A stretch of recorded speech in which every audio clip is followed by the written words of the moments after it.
Hello, this is another video in the series of science revision support, if you like, library of different videos that we've discussed. I'll set you, as usual, I'll be setting some tasks along the way for you to do, to stop the video and to write out key points which are very important for future learning and for revision of topics covered so far. In this series, we've done electricity, the importance of volts, amps, currents in a circuit, the current in a circuit, or how it's measured. We've also looked at parallel and series circuits, important that you know between the two of those. We've also looked at magnets and electromagnetism, where you can create an electromagnet, how they're used, we've done that. Then biology, we looked at cells, cell structure, the difference between plant and animal cells. You've got that one as well. That's another one. Today, I'm going to be looking at elements, mixtures, and compounds. So I'm going to be doing a chemistry one with you today. So you are building up quite nicely a bank of all these resources. So let's get started. I'm going to share screen with you. And here we have the start of it. Now, as I've mentioned before, these are the key points. Key points are important. So let's have a look at what they are as far as changes of state is concerned. If you can remember what change of state is concerned, it's moving from solid to liquid to gas, or the reverse, from gas back to solid. They're all interchangeable changes of state. So if we have a look at a key point here, solids, liquids, and gases. If you're asked on an exam question, what are the three states of matter? They are here. And it says here, when a substance changes state, the particle gain or lose energy. All substances are made of particles. And when we heat them or cool them, it changes their state. There we are, and that's what I mean by that. So let's see if there's another point that might be. No, let's go back. What I want you to do with this, these are important key points to write down. Okay, so your title will be changes of state. There are three states of matter: solids, liquids, and gases. I could say to you, what happens when a substance changes state? You will answer back, the particles gain or lose energy. Okay, I could then say, and this could carry 2 marks, melting, freezing, boiling, condensing. You've got to be able to say which one. Give an example. For example, ice. Melting ice turns from a solid into a liquid, gains energy. Freezing, liquid into a solid, loses. Boiling, liquid into gas, gains. Condensing, gas into a liquid, lose. Write these key points down. They're very important. It'll probably take you about 5 minutes. Then you want to stop this, get it done, and then we'll move on to this bit. Okay? This is an example. Now, what this is saying here, it says play. Okay? Here we have a solid to a liquid to a gas. If you can see these arrows here, they're reversible. What that means is you can go from that to that, but you can also go from that to that. If you cool a gas down, it will turn into a liquid. If you freeze a liquid, it will turn into a solid. This is changing of state. I'll give you an example. Melting ice. It will, at room temperature, it will turn to liquid. If we boil it, it turns to a gas. But if we cool that gas down, it will then turn into water. I'll give you an example. When you're boiling water in a kitchen and the steam off it, the gas off it, hits the cold surface of a window, it turns into condensation. You are condensing that back into a liquid. So the gas that hits the window turns into a liquid. It's called condensation. But the actual process is called condensing, right? It's condensation.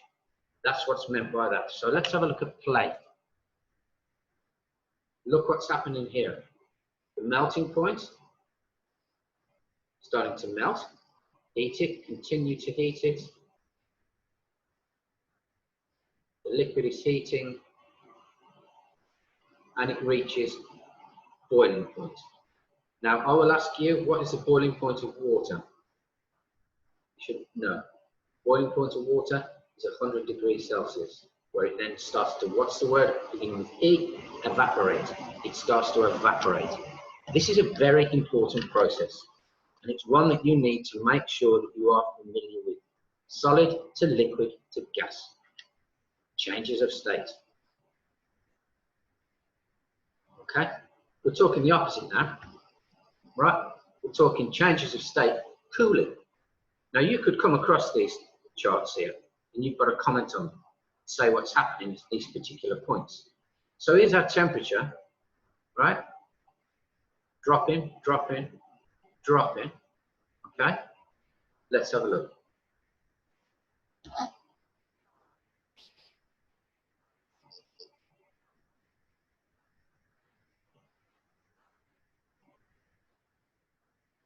You can see that the temperature is dropping to the point where it will become a solid. This could be the ice situation, where it's gone from a gas, you've cooled it to a liquid, and you're freezing it back into a solid. And that is interchangeable particle theory. Here we have elements, mixtures, and compounds. So you need the title, elements, mixtures, and compounds. Completely different. An element is made of only one type of atom. A compound will be two or more different atoms joined together. And a mixture will be lots of different elements, compounds joined together. Well, not necessarily joined together, a mixture of them, right? So again, write these key points down, please. Elements, compound, and mixtures. An element is a substance which contains only one type of atom. For example, carbon, okay? Compound is a substance which two more atoms are chemically joined together. Write that key point down. A mixture contains two or more elements or compounds that are not chemically joined together. These 3 points are important. They are also possible exam questions, right? I know because I told you this before, I've seen them. Get these down. Stop the video, write these key points down underneath elements, compounds, mixtures. These are your revision notes for your revision guide, well, to use along with your revision guide. You can end up, and some of you started doing this, making revision cards from these presentations. So your next one, this is giving you an example, right? Chlorine, right? It's just made of one type of atom. There's two together, but here we have different types. Here we have lots of different types. So what do you think we'll say? Should you say that's a mixture? Oh, we're right there. You say that's a compound? We're right there. And she'll say that's an element. Spot on, we're right there. What you could do, and you are asked to do this, is to write out, draw what an element is, draw what a compound is, draw what a mixture. I would actually advise you to do that because, again, you could be asked to draw them and you need to be able to do it. And it's good to be able to do this because as time goes on, you'll be doing bonding. And bonding involves these little things, join elements together. So that's that one. Separation techniques. You've done some of these with me, right? Separation techniques. Let's have a look at this. Key points again. Write this down.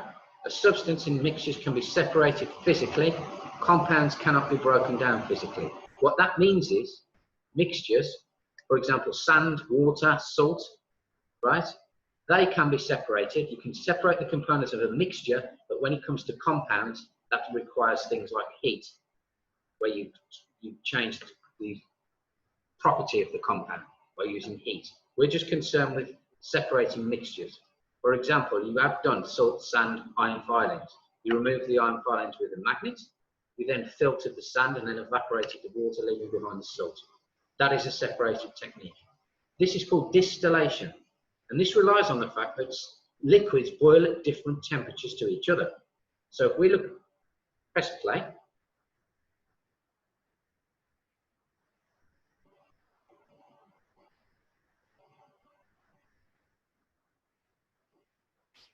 You can see that we have two different coloured mixtures here, the purple and the blue. The blue is being evaporated off, cooled, and gone back into a liquid. This one's been left behind at the moment. Look at this in detail. Okay, see the purple's being left behind, but the blue is evaporating off. That means that these two boil at different temperatures. Which one boils first? This one, the blue one. That could be alcohol, that could be water, because alcohol boils at a lot lower temperature than water does. So you can evaporate the alcohol first. That's how they make things like gin and vodka. when they've mixed it with other things. They evaporate off the alcohol, collect it back again, and then it's pure. That's what distillation does. That's what's happening here. Okay? And that is an example of distillation. I think, without looking at books, you haven't actually drawn this apparatus. And I've shown you how it works. But this is a really good description. Okay? Chromatography, is that familiar to you? Should be, we did it on the science day. Right? This is used to separate liquids again. Watch. Could be food colours. Put it on the pencil line. You use pencil, otherwise the ink will go up the chromatography paper. There we are. Put it into the water, and then it goes up and separates the mixture of colours. Because different colours travel at different speeds up the paper. So what you can see here, there you are. We actually did it as like a forensic experiment where we identified 4 suspects and we had like the mock blood samples, and I had the sample on the board, and some had got 3 or 4 colours in, some had only got 2. But we matched the one up to the board and we found out who the suspect was. That is called chromatography. You will revisit this later and you will do it again later in the lab. Here we are separating salt, sand. We've done this, play.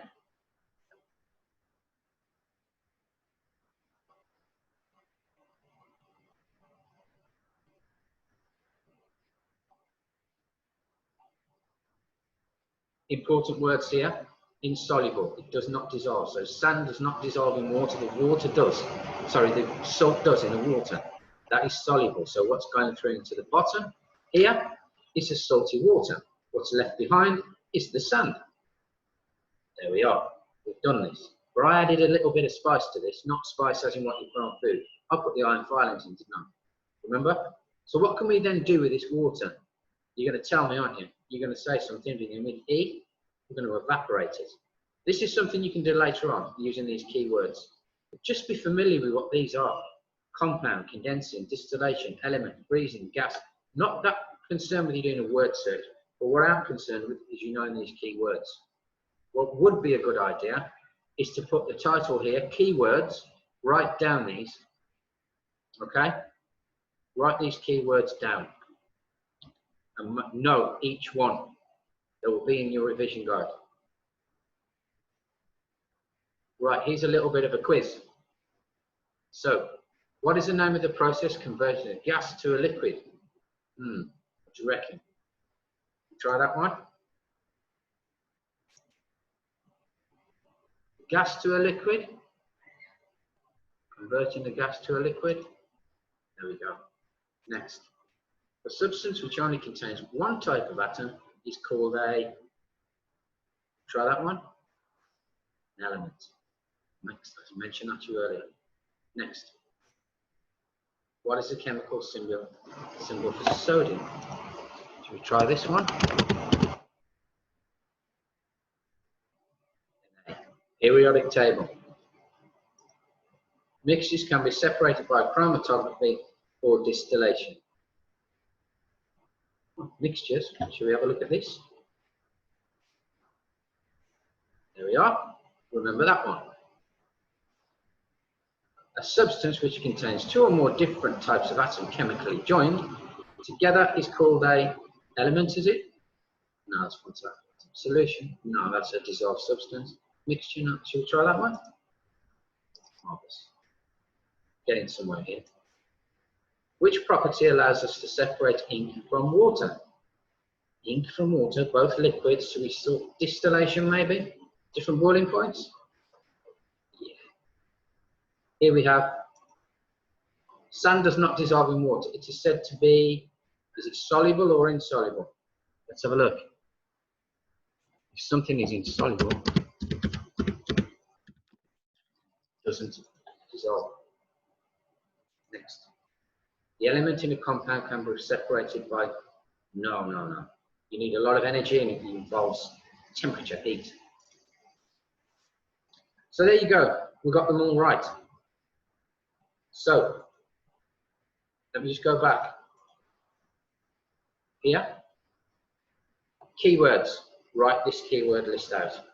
You will be using these from September right the way through to your leaving school. They'll always come up. Compound, what is it? Condensing, what is it? Distillation, what is it? Remember them, write them down. They're in this slide. It tells you exactly what each of these words mean. Then, you're familiar with this? We've done it. You're familiar with the chromatography? We've done it. Have a look at this distillation. You might want to stop it and start it. These key points, right, they're blank to start with. Separation techniques, title, write the key points out. So whenever you see a blank blue like that, and it says key points, write the key points out. I've done about 4 or 5 videos now, and I've said this on each video. So it should be second nature now to you, okay? Be familiar with these elements, compounds, mixtures. You will be called upon to draw them or identify them from pictures. Key points again, write them down. Elements, compounds, mixtures, okay? I showed you that. This is changing of state. You need to be familiar with changing of state. It's interchangeable, okay? Key points again, write them out. This is what we started with, right? This is what we started with. So let's just go to stop share. Okay, right. So today I've introduced to you a video on changes of state, solids, liquids and gases, how they can be changed. We've looked at elements, mixtures and compounds, very important. So you write down all the key points and then there's a keyword list next to the word search. Don't need the word search. We can do that later, or I could upload the video for you to have a go at. But I'm not bothered about the word searches. I want you to write the keywords out and remember what they are, right? You must write out the keywords. And if you don't know them, put it next to it, research it, but read the keyword list. Very important. You've been using those words right the way through your school learn. And then, like I said, the key points, and then just summary, and then go over it. So you've got this video on chemistry for you to have to keep. And I'll see you later.